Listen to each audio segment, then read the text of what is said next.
They always said Los Angeles would go out in flames. Sometimes it felt like prophecy. Not long ago, before the sirens and the scramble underground, you could feel it in the streets, a kind of static in the air, tension, restlessness. People drove like they were fleeing something no one could name. Grocery shelves half empty, gas stations with lines stretching around the block, news anchors smiling too much on air, their eyes darting between teleprompter and incoming alerts. Something was coming, and we all felt it. I remember walking home after a double shift at County General, sirens wailing in the distance. Cop cars, ambulances, fire trucks, all at once. A protest had turned into a brawl downtown. People were shouting about conscription, about satellites falling from the sky, about which cities would go first. And still, no one said the word. Not until it was too late. My name is Dr. Alan Reeve. I've spent the last 17 years stitching up stab wounds, treating overdose cases, and holding pressure on gunshot trauma in an ER that never sleeps. I've seen people die in ways you wouldn't believe. But this is different. We're deep beneath Westwood, maybe 30 feet underground, in a decommissioned emergency shelter from the Cold War. It was supposed to be mothballed. It wasn't. Someone, somewhere, decided to keep it alive, and now it's home to 20 of us. Nurses, orderlies, 1 police officer, 2 engineers, a kid who doesn't talk, and people like me. People who don't know what we're supposed to do next. The night it all began, the emergency broadcast lit up every screen. Nuclear threat confirmed. Seek immediate shelter. Impact window, 24 hours. The message looped until the power grid above failed. Phones went dark. Satellites stopped blinking. And then came the silence. The kind that rings in your ears because your body knows something's wrong. Up there, beyond the steel doors and the concrete, Los Angeles is either burning or already gone. Hollywood, gone. The Santa Monica Pier, maybe swept away in a shockwave. I think about the patients I left behind. The homeless man in room 4 with pneumonia. The girl in ICU after a car crash. I don't know if they made it. I don't know if anyone did. In this bunker, we ration power, boil water, and play static-filled broadcasts on a loop, hoping for something, anything. I sterilize instruments I might never use, check vitals for people who aren't sick, pretend this is just another long night shift. It's the only way I know how to hold it together. One of the nurses, Carrie, found a radio frequency last night. Brief, garbled, something about Seattle, or what's left of it. We don't know what day it is, only that it isn't the world we knew anymore. And above us, the sky might already be ash.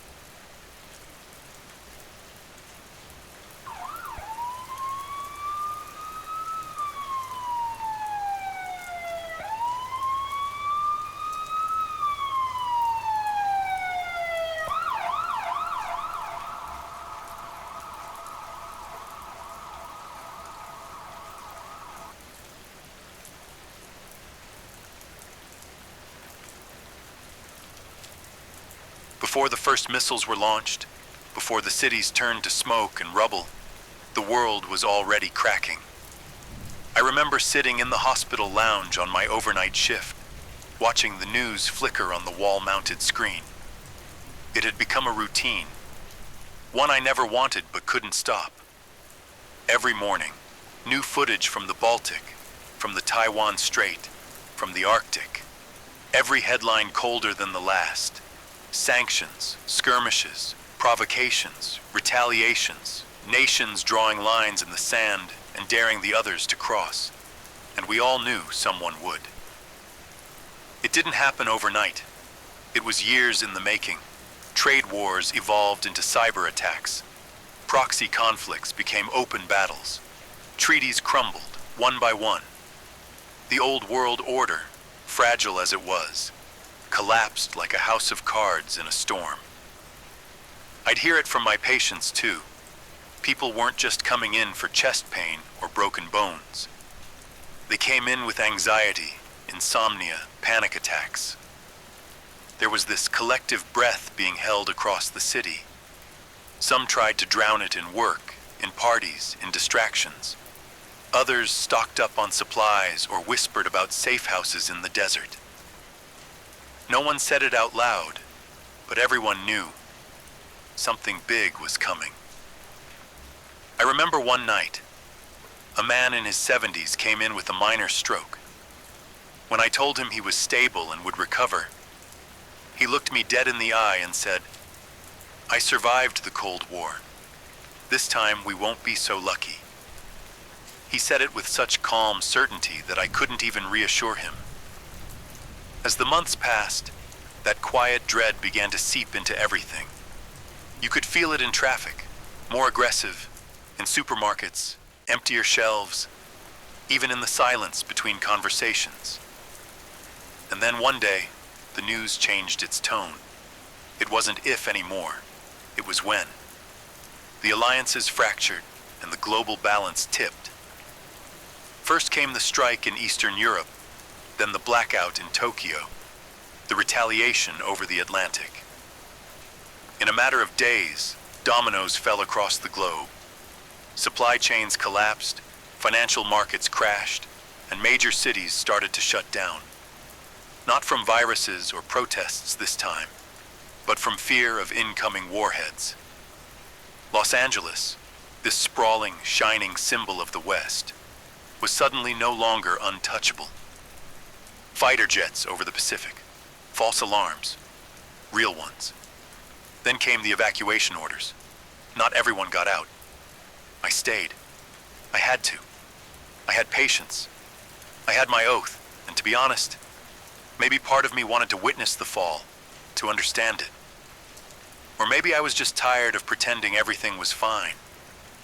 And now, here I am, underground, speaking into this old radio like it's a lifeline.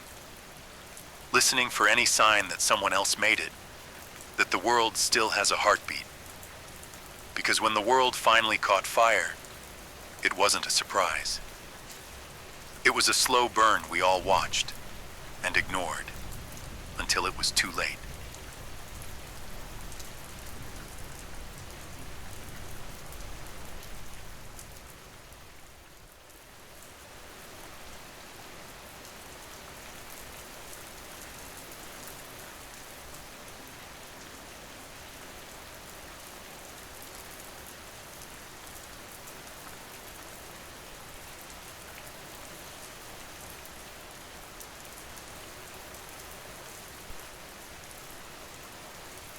It was around noon when the emergency broadcast lit up every screen in Los Angeles.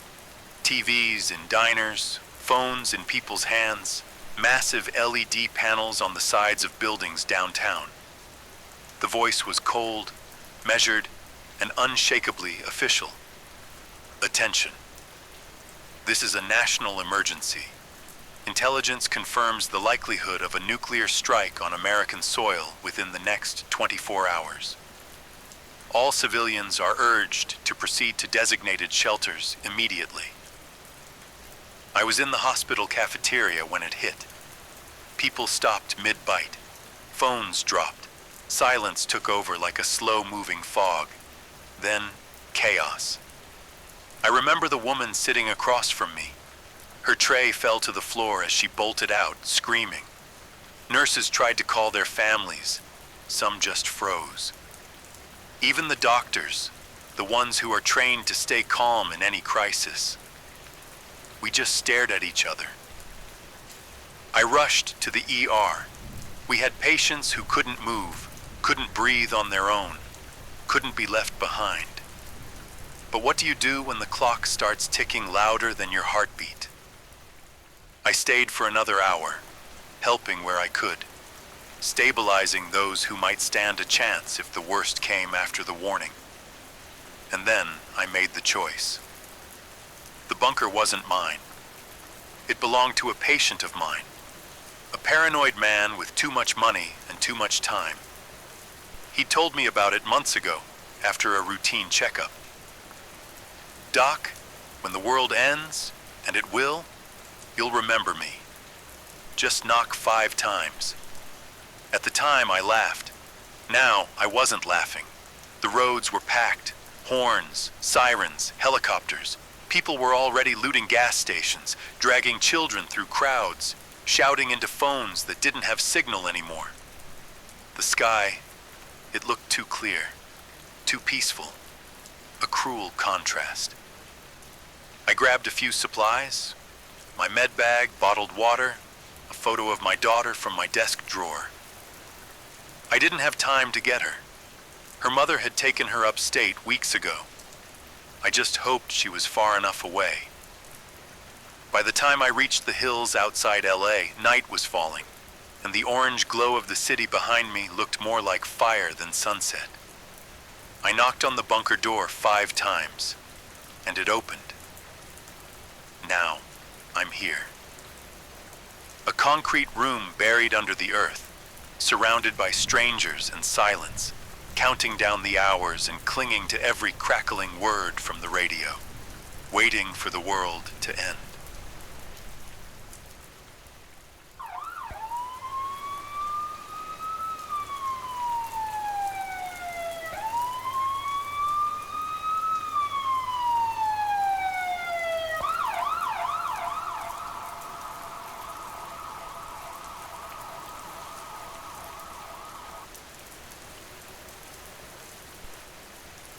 Silence down here is different. It's heavy, almost unbearable. After the chaos outside, the sirens, the rushed orders, and the panic in the streets, this bunker feels like a world apart. The air is stale and dry. The lights hum softly overhead, casting long shadows on the concrete walls. Somewhere nearby, the old radio glows green, but all I hear is static. The city I've known my whole life is out there, Los Angeles. I can't see it, but I feel it, like a weight pressing down on my chest. What's happening up there? Is it still standing? Are people still alive? Hours ago, a general's voice came over the bunker intercom, clear, firm, but calm. Everyone needs to rest. I know it's hard, but staying awake, letting fear take hold, it only makes things worse. Lack of sleep will make you hear things that aren't there, see shadows that don't exist. We need everyone sharp, strong, and ready for what's next. I listened, but sleep wouldn't come. I lay on the cold floor, staring at the ceiling, feeling the hum of machines and the distant vibrations through the walls. My mind kept racing. Memories of patience, my family, the city's bright lights now swallowed by darkness. The others here try to settle down. Some whisper quietly, sharing stories or comforting each other. Others stare blankly, lost in their thoughts. We're all strangers, thrown together by this nightmare. I tried to focus on my breathing, slow, steady. But fear lurks in every corner of this underground room. Every sound, a cough, a creak, makes my heart jump. Sleep feels like a luxury I can't afford. Because out there, beyond this bunker, time is running out. The war is no longer just headlines or distant news. It's real. It's here, and it's waiting. But the general was right. If we don't rest, if we let exhaustion take over, we lose ourselves. The darkness inside these walls will consume us, even if the outside world hasn't yet. So I close my eyes. I try to rest. Because tomorrow, whatever it brings, we'll need all the strength we can find.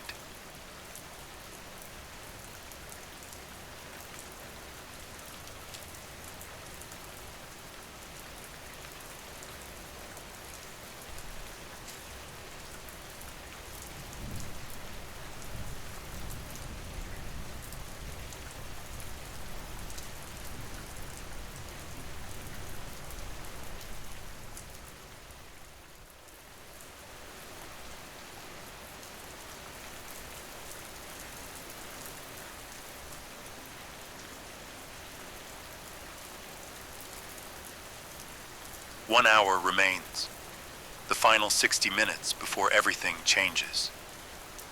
The bunker feels heavier now, as if the weight of the world above is pressing down through the concrete ceiling. The low hum of machinery fills the air, but it's the silence between the voices on the radio that hangs thickest in the room. The announcements are steady, precise, and merciless in their clarity. The government confirms the missile launches are expected within the hour. There's no room for hope or denial anymore. The threat is real, and it's about to become reality. Outside the bunker, emergency services have been mobilized to the fullest extent. Roads leading out of Los Angeles are congested with thousands trying to escape the danger zones. Mass evacuations, though chaotic, are ongoing. Emergency shelters have been opened and packed to capacity with civilians seeking safety, some calm, others frantic with fear. Inside, hospitals have cleared out non-critical patients to make room for the expected casualties. Medical teams prepare for the worst, running through protocols for mass trauma care.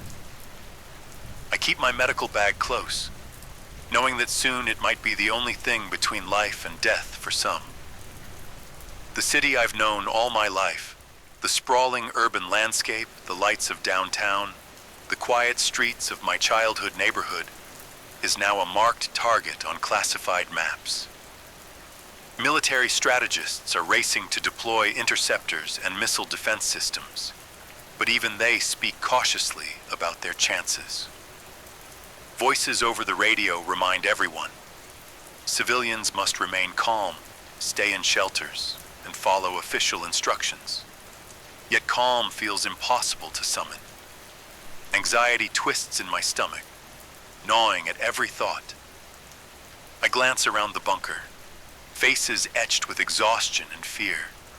People clutching onto memories, photos, whispered prayers. We're strangers united by circumstance and the grim countdown. I check my supplies again. Water, first aid, whatever small comforts I packed in haste. It feels trivial compared to what's coming, but it's all I have. The minutes crawl. Each tick of the clock amplifies the silence. The waiting stretches, a thin line between what was and what will be. And somewhere, above this concrete shell, missiles begin their deadly journey.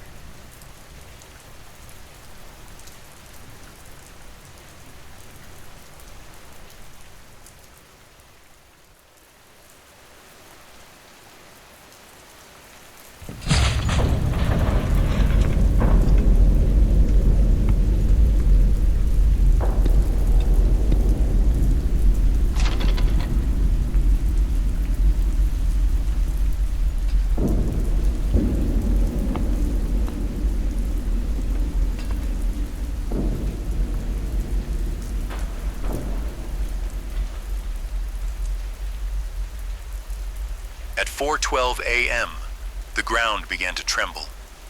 It started like a low murmur, barely a vibration in the soles of their feet. But within seconds, it escalated into a full-blown seismic wave. Dust fell from the steel beams of the bunker ceiling.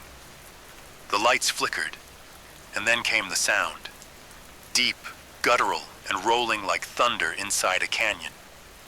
Every person in the shelter froze. They all knew. This was it.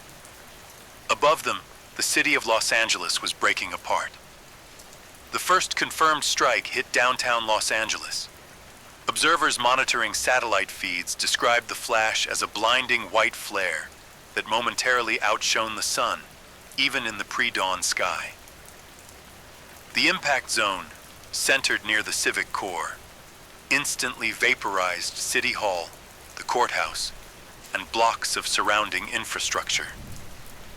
What was once the beating heart of city government became a glowing crater. Shock waves shattered windows as far as Pasadena. Only 3 minutes later, the second missile landed near LAX. The blast obliterated the airport and surrounding neighborhoods. Flames surged hundreds of feet into the air, followed by a mushroom cloud that stretched over the coast.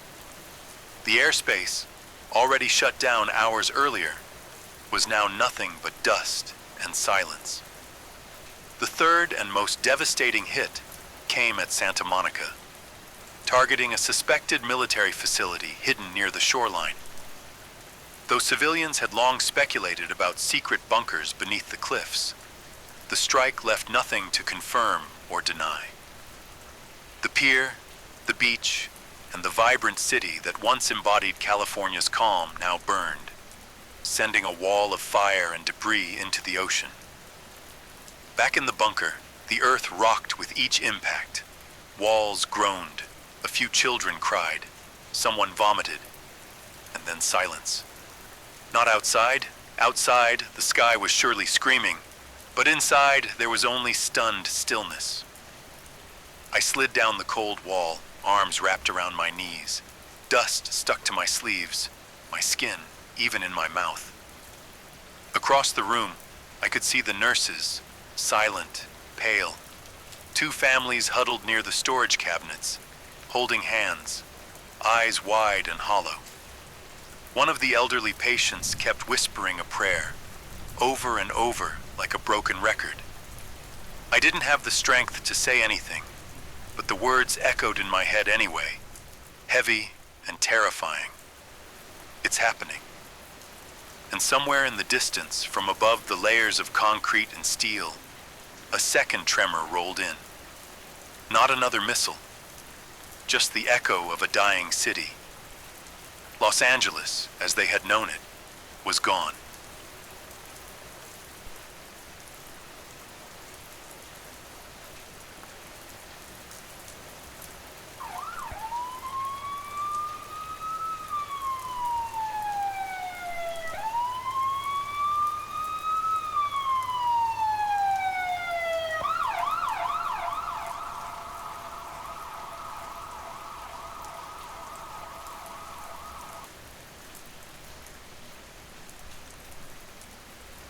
They said it was safe to go up.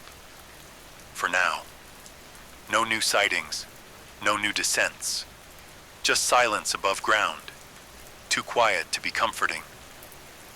The soldiers opened the hatch just after dawn. A metallic groan echoed down the stairwell, and a strange light poured in. Not quite sunlight, but something dull and tinted with gray. I climbed out behind one of the medics, blinking hard as the city slowly revealed itself, or what was left of it. Where the clinic had once stood, now there was only twisted steel and rubble. The building directly across the street had collapsed entirely, reduced to a pile of concrete slabs and rebar. A fire hydrant gushed uselessly onto broken asphalt, the water carving a red stream through dust and ash. I couldn't see far. The air was thick, fogged with smoke or some kind of residue that shimmered faintly in the light. We moved in a tight group, surrounded by soldiers with rifles raised. The street was lined with cars left mid-turn or crashed into poles, doors flung open, belongings scattered. A child's sneaker lay in the center of the road. I couldn't look at it for more than a second.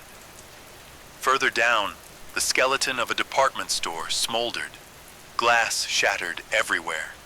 A billboard hung sideways, barely attached to its frame. It used to advertise an energy drink. Now it was scorched black, half melted. "Downtown's gone," one soldier muttered through his radio. Echo team confirmed it. Whole blocks. Nothing left but holes. I asked him what kind of holes. He didn't answer. The others from the bunker emerged one by one. Some gasped, others fell to their knees. One of the nurses clutched a scarf over her mouth and sobbed quietly. I kept scanning the sky. No ships, no movement. Just clouds, torn apart in long trails like vapor had been sliced through them. I didn't feel relief, just emptiness, the kind that makes your bones cold. Whatever this was, whatever they were, it wasn't over. This was just an intermission. And I couldn't help but think, if this is what Los Angeles looked like, what about the rest of the world?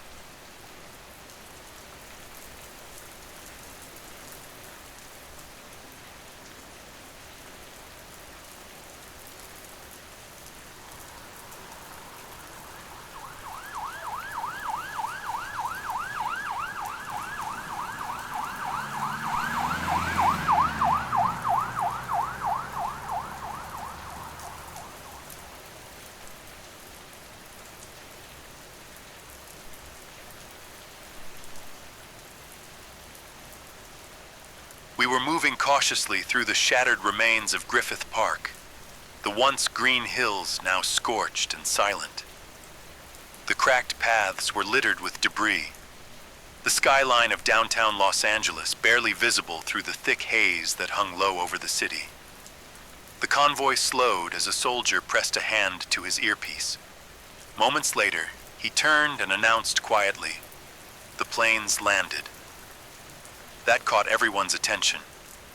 An elderly woman whispered, "What plane?" "The Doomsday plane," the soldier replied. "It touched down safely in Washington, D.C. 20 minutes ago. The president is alive." The words hung in the smoky air like a fragile lifeline. Whispers spread among us, cautious and desperate. Within 2 minutes, the static on a military receiver nearby gave way to a sharp tone, and then a voice. It was him, the president. I'll never forget how his voice cracked on the first sentence, raw with emotion, heavy with exhaustion. He didn't sound like a man behind a podium. He sounded like someone who'd been watching everything from above, helpless, furious, mourning. "My fellow Americans, we've endured the unimaginable," he began. He didn't offer empty reassurances, no vague comforts, just truth.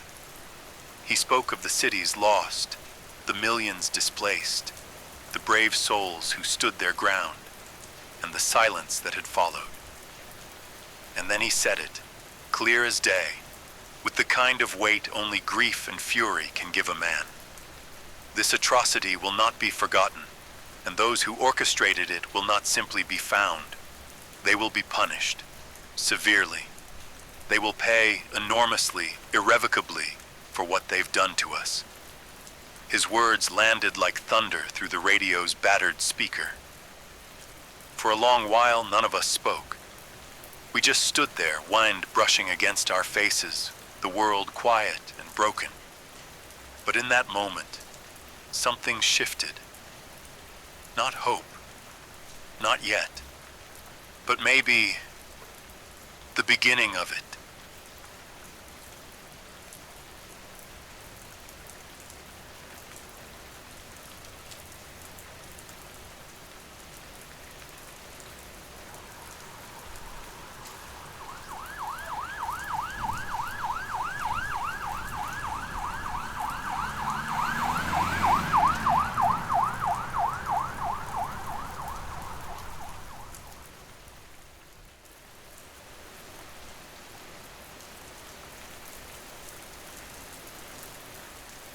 The air was thick with uncertainty. Even after the president's voice faded from the radio, the weight of what had happened and what was yet to come settled heavily on us all. Los Angeles was scarred, and the rest of America was watching, waiting, holding its breath. There was no sugarcoating it anymore. The attack was real, devastating, unprecedented in scale. The calm that followed was not peace. It was the uneasy silence of a nation on edge. As a doctor, I saw it in every face I treated, every patient I comforted. The fear, the disbelief, the quiet rage simmering just beneath the surface. Families torn apart, communities shattered. but also something else, something stronger, a resolve that burned bright despite the darkness. I listened to the stories shared in hushed tones inside the bunker.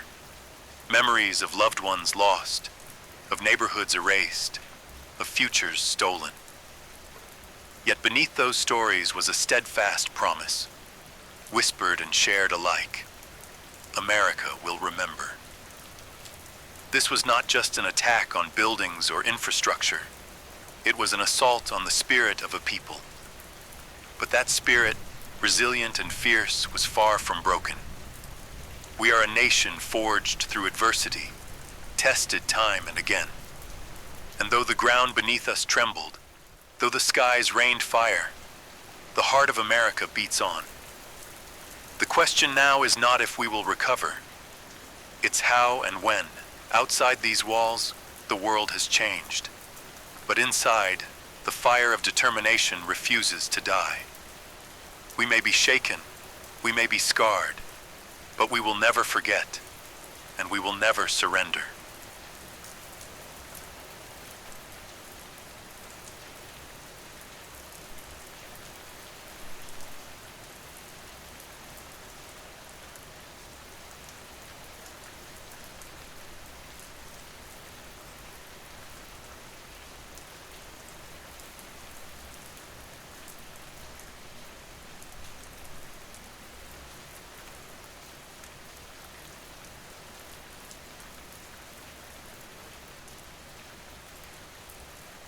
Silence has settled over the ruins, but it is not the silence of peace.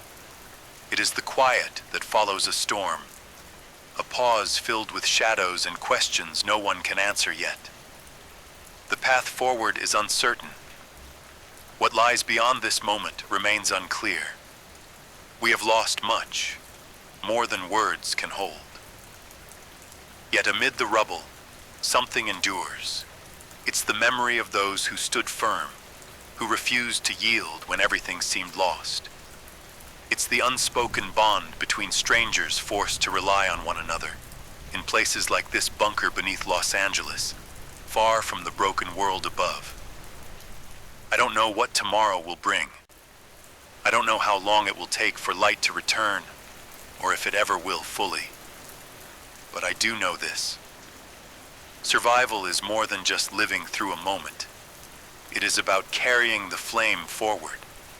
And so, with every breath, every heartbeat in this underground refuge, we hold on to that fragile ember. Because sometimes, the greatest strength lies not in the certainty of the future, but in the courage to face it, whatever it may be.